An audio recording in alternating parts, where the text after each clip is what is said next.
We continue our reading of Lest We Forget, a daily devotional by author George R. Knight. Today's reading, November 15, Adventism on the Move. Part 11, India. Go out and train everyone you meet, far and near, in this way of life. Matthew 28:19, Message Bible.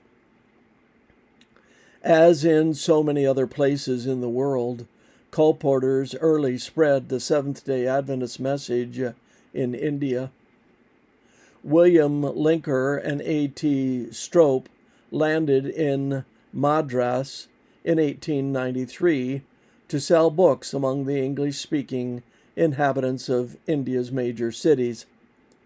But as was also the case in so many places, Linker and Strope were not the first Adventists in the country.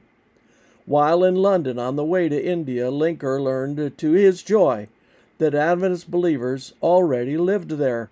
As he put it, "My heart was made to rejoice to learn that the truth has gone before to India and has begun with encouraging omens." How the Adventist message got there is not known, but presumably it did so through tracts sent from America, Europe, or Australia. Those silent messengers did more than all other things combined to spread the Adventist teachings to every nation and kindred and tongue and people. Revelation 14:6. By 1894, at least 5 colporteurs worked in India, 3 of them from Australia. The books sold well, and before long, people requested their translation in Tamil and other local languages. The first regular Seventh-day Adventist employee was Georgia Burris, later Georgia Burgess, a young Bible instructor from California who arrived in India in January 1895 as the sole official representative of the church in that complex land. The General Conference had planned that D.A. Robinson would lead the mission, but he was delayed in England.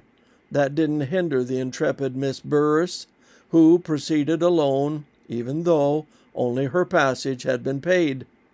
While learning Bengali, she worked on the side to survive. But soon someone from Africa promised her financial aid. Georgia would spend 40 years in her adopted country spreading the Advent message.